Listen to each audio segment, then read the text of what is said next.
The first story comes from a woman named Renee. She and her husband had been looking for a house for almost 2 years. They had 2 kids, a 7-year-old and a 4-year-old. They needed space. They needed a yard. They needed something that didn't require them to shout across 3 floors just to be heard. The house they found was in a quiet neighborhood in northern Georgia. 3 bedrooms, a finished basement, a fenced backyard with a pecan tree that the realtor described enthusiastically as a real selling point. It had been empty for 8 months. The previous owners had relocated for work, out of state. The realtor said they were lovely people and that the house had been extremely well maintained. She used the word lovely twice in the same sentence. Renee noticed that. They did 2 walkthroughs before making the offer. Both times, the house was fine, quiet, a little stale the way empty houses get, but nothing unusual, nothing that made her pause. They closed in March. The movers were scheduled for the following Saturday. The Tuesday before, Renee drove to the house alone to measure a few rooms and decide where the furniture would go. Just her and a tape measure. The kids were at school. Her husband was at work. She let herself in with the new key. The house was quiet. She stood in the entryway for a moment and looked down the hall. The late morning light was coming through the back windows. Everything was still and pale and empty. She started in the living room, measured the wall, the width, the distance from the window to the corner. She wrote everything down on her phone. She moved to the kitchen, and that's when she noticed it. On the kitchen counter, near the sink, there was a glass. A single drinking glass. Clear, ordinary, the kind you'd find in any home. It was half full of water. She stood there and looked at it. The house had been empty for 8 months. It had been shown multiple times during that period. She herself had been here twice. She had not left a glass of water on the counter. She would have remembered that. She looked around the kitchen. Nothing else was out of place. The counters were clean. The sink was dry. She picked up the glass. The water was room temperature. Not cold, not warm, just ambient. Like it had been sitting there for a while, but not forever. She poured it out, washed the glass, set it on the drying rack. She told herself someone from the realtor's office had been through. A final inspection. Someone had been thirsty. Simple. She moved on. She measured the master bedroom, the hallway, the small room at the end of the hall that was going to be her son's room. She saved the basement for last. She opened the door at the bottom of the kitchen steps and reached for the light switch. The lights buzzed on. Finished basement, gray carpet, a laundry area in the corner, 2 small windows near the ceiling, ground level, that let in a thin strip of pale light. She walked around the perimeter, measured the main space, and then she stopped. In the corner near the water heater, against the wall, there was an indentation in the carpet, a rectangular impression, like something heavy had been sitting there for a long time, about the size of a cot. She stood there and looked at it. The carpet around it was slightly different in color, very slightly. The way carpet looks when it's been compressed under weight for an extended period and the fibers haven't bounced back. She looked around the rest of the basement. No other impressions, no marks, no signs of anything else, just that one rectangle. She went back upstairs. She locked the front door behind her. She sat in her car in the driveway for a while. She called her husband and told him about the glass. He said someone had probably been through for a showing and left it. He said the carpet impression was probably from storage the previous owners left down there before they moved. Both explanations were reasonable. She knew they were reasonable. She moved in on Saturday. The glass was gone. The carpet impression was still there. She put a bookshelf over it. She never told her kids which corner it was in. And every time she did laundry, for the next 1.5 years, she found herself looking at that bookshelf, just to make sure it hadn't moved.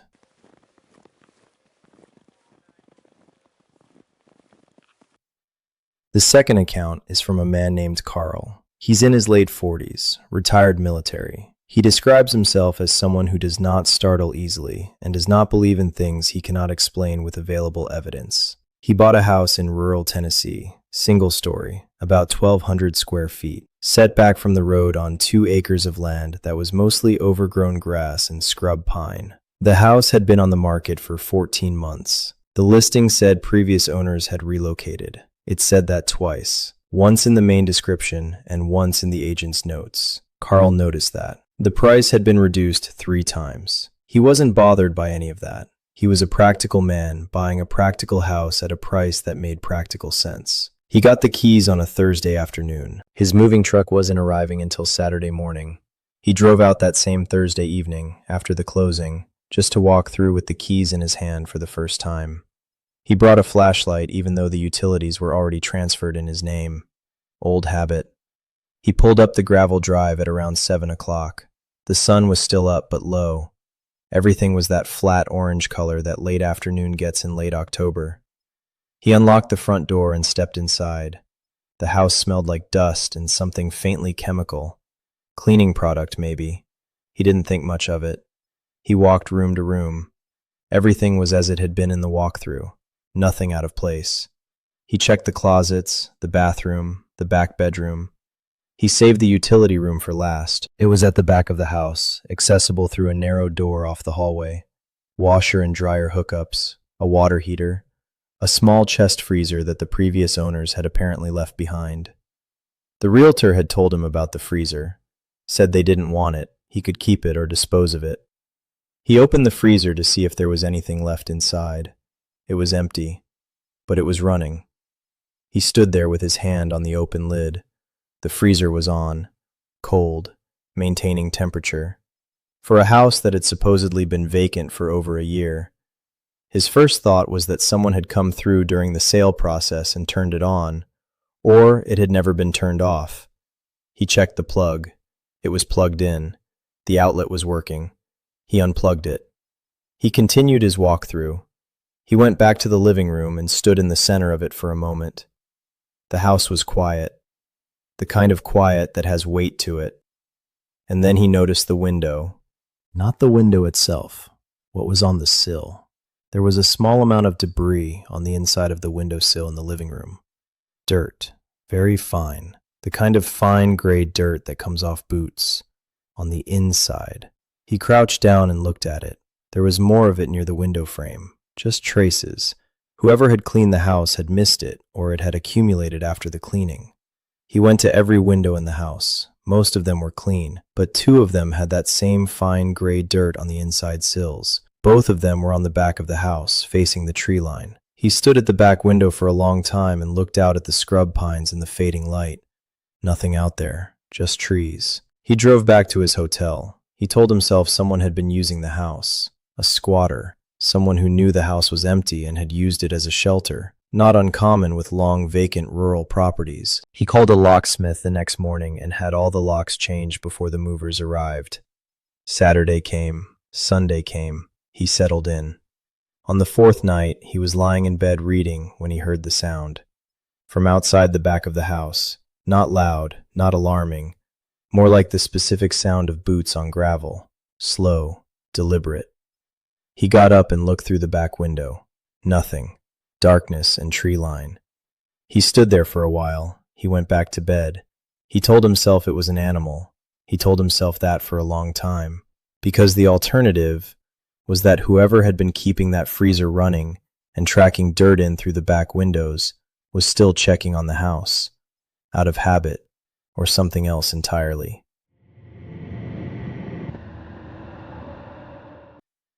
The third story is harder to explain, not because of what happened, but because of what wasn't there when it should have been. A couple named James and Diane bought their first house together in the spring. They were in their early 30s. They'd spent 2 years saving for the down payment and longer than that searching for the right place. The house was a 1940s colonial in a small Ohio town. 2 stories, 4 bedrooms, original hardwood floors that creaked in the specific way old hardwood always does. The kind of house that feels solid even when it's making noise. It had been vacant for 5 months. The previous owners had been an elderly couple. The husband had died. The wife had moved into assisted living. The children had handled the sale from out of state and had never lived there themselves. James and Diane did 3 walkthroughs before closing. Every time the house felt warm. Not temperature warm, not literally warm, more like inhabited warm. Like a house that had been loved for decades and still carried that in its walls somehow. They both felt it and commented on it. They closed on a Friday. The following Wednesday, they went to the house together to clean before the movers came that weekend. They brought supplies, mop, cleaning solution, a box of rags. They let themselves in with the new keys. The house was quiet. They split up. Diane took the upstairs. James started in the kitchen. He was down on his knees cleaning behind the stove when he heard Diane call to him from upstairs. Not an alarm, just a calling kind of calling, like she wanted to show him something. He went up. She was standing in the doorway of the master bedroom looking in. She said, "Did you notice this during the walkthroughs?" He looked past her into the room. On the wall across from the door, low near the baseboard, there was a handprint, small, a child's handprint, in something that had dried dark, brown or close to it. He looked at it for a moment. He said no, he hadn't noticed it. They both stood there looking at it. The previous owners had been elderly. No children had lived in the house as far as anyone had told them. The wife had moved into assisted living. The children were adults who lived out of state and had never lived there. There were no grandchildren mentioned, no family visits described. Diane said maybe it was old, very old, from decades ago when children had lived there. James said maybe. They painted over it that afternoon, 3 coats to be sure it didn't show through. They spent the rest of the day cleaning. Everything felt fine after that, normal. The house was just a house. They left around 6 and drove to grab dinner. When they came back to pick up their supplies, Diane went upstairs to get the cleaning bucket she'd left in the bathroom. She came back down very quickly. She didn't say anything for a moment. Then she said, "James." He looked at her. She said, "I need you to come upstairs." He followed her. She took him to the master bedroom. The paint on the wall was still wet. They hadn't done a second coat. It was still fresh and slightly shiny in the overhead light. And in the wet paint, just below where the original handprint had been, was a new one. Same size, same shape. Left there after they had painted, after they had been in the house. He walked to the window and checked it. Locked. He checked every window and door in the house. All locked, all secure.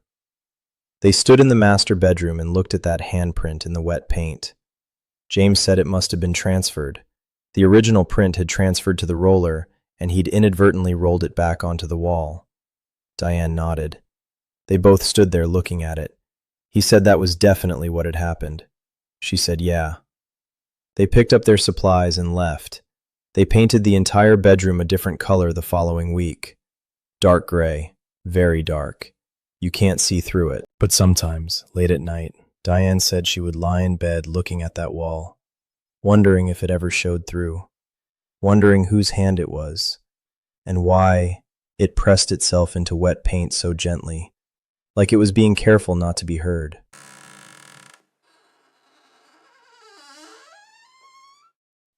The 4th story is the one I've thought about the longest, because the person who told it to me is not dramatic.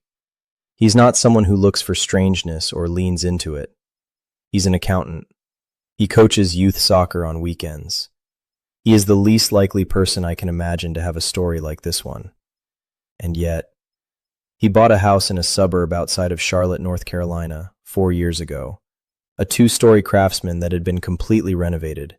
New kitchen, new bathrooms, new everything nearly. The bones were old, but the interior had been gutted and rebuilt. The previous owners had done the renovation themselves and then listed it almost immediately. He was the first buyer to make an offer. Nobody had ever lived in the renovated version of this house. That's the part that stayed with me. Nobody had ever lived in it. He got the keys on a Monday. Movers weren't coming until the following Friday. He went to the house Tuesday morning. He wanted to do what he always did in new spaces. Walk slowly, get the feel of it, figure out where everything would go before the pressure of moving day made the decisions for him. He let himself in at around 9. The house smelled like fresh paint and new wood and that particular clean smell that renovated houses have for the first few weeks. He walked through the downstairs, living room, kitchen, dining space, half bath. Everything was fine. He went upstairs, 3 bedrooms, a full bath, a small office at the end of the hall. Everything was fine. He went back downstairs and stood in the kitchen for a moment, looking out at the backyard through the new sliding door they'd installed as part of the renovation. And then he noticed it. There was a smudge on the glass of the sliding door, on the inside, low, about waist height. He walked over to it. It was a palm print, full palm, like someone had pressed their hand flat against the inside of the glass. He looked at it. Nobody had lived here. The renovation crew had finished and cleared out. The house had been cleaned by a professional service before listing. He had been here for one walkthrough and had not touched the sliding door. He told himself it was from the renovation. Someone had braced against the door while installing it. The cleaning crew had missed it. He got a rag from his car and wiped it off. He went back to exploring the house. He was in the master bedroom when he smelled it, very faint, almost not there. Coffee. He stood in the middle of the bedroom and turned his head slowly, trying to locate the source. It was stronger near the closet. He stood outside the closet door for a moment. He told himself it was residual smell from the renovation crew. They'd been working in here for weeks. Someone drank coffee in this room. He opened the closet. Empty, clean white walls, new closet rods still wrapped in the plastic sleeve from the hardware store. The smell wasn't stronger inside, just the same faint trace. He closed the closet and stood in the room. The house was quiet. He went back downstairs. He sat on the floor in the living room because there was nothing else to sit on, and he spread out some notes he'd made about furniture placement. He was there for maybe 20 minutes, and then he heard it, from upstairs, a single sound, one slow creak, the sound of a floorboard taking weight. He looked up at the ceiling. The house was completely new inside, fresh everything, new subfloor, new hardwood on top of it. Everything was clean and tight and properly installed. But old houses creak because of the original structure underneath all the new materials. The bones of the house, the joists and the framing were still old, still subject to the same physics as any old wood. He told himself that. He sat very still for a moment. No more sound. He went back to his notes. 15 minutes passed. Another creak. Same spot from the sound of it. Same part of the upstairs floor, directly above where he was sitting. He put down his notes. He sat there for a moment. Then he stood up and walked to the stairs. He went up slowly. The hallway was empty. The bedroom doors were all open, the way he had left them. He walked to the master bedroom and stood in the doorway. Everything was as it had been. He walked to the spot on the floor that would have been directly above where he had been sitting downstairs. He stepped on the board. It creaked. He stood there on that board. He pressed his weight forward and back and found the exact spot that produced the sound. Someone standing right here would have made that sound. He stood in that spot and looked at the room around him. The closet was still closed. He hadn't closed it. He had opened it earlier and left it open. He stood there looking at the closed closet door. He thought about the palm print on the sliding glass door that nobody had touched. He thought about the smell of coffee in a house where no one had ever made coffee. He walked to the closet and opened the door. Empty, same as before. He looked at the closet rod still wrapped in plastic, except something was different. The plastic sleeve was crinkled. Near the end of the rod, one end, like something had pressed against it briefly and then pulled away. The kind of crinkle you'd get if someone had grabbed the rod to steady themselves, or to hide quickly. He stood in the closet doorway for a long time. Then he closed the closet door. He walked downstairs. He picked up his notes. He walked out the front door. He sat in his car in the driveway for a while. He told himself the closet door had been closed all along, and he'd misremembered. He told himself the plastic had been crinkled when it was installed. He told himself there was an explanation for every single thing he had experienced in that house on that Tuesday morning in October. He moved in on Friday. He has lived there for 4 years. He told me the house is fine, good neighborhood, good school district, everything he wanted. But he mentioned, almost casually, at the end of telling me all of this, that in those first few weeks after moving in, he would sometimes wake up at 2 or 3 in the morning. Not from a sound, not from anything specific, he would just be awake. And he said the feeling he had when he woke up was always the same. Not that something had gotten in, not that something was coming. The feeling was that something had been there before he was, and that it had not entirely decided to leave. 4 houses, all of them empty, all of them showing signs of something. A glass of water in a kitchen no one had used, a freezer running in a vacant house, a handprint in fresh paint, a creak from a floor where nobody was standing. There is a version of each of these stories that has a reasonable explanation: squatters, oversight, physics, memory. And I'm not saying those explanations are wrong. I'm saying that the people who experience these things did not feel the relief that a reasonable explanation usually brings. They felt something else, the specific unease of walking into a space that should be empty, and understanding, quietly, in the part of your brain that doesn't use words, that it isn't, that it hasn't been, for a long time. And whatever was there when you arrived was patient enough to wait, and clever enough not to leave anything obvious. Sleep well tonight. And when you walk into a room that should be empty, take 1 extra second before you turn on the light, just to notice how the air feels.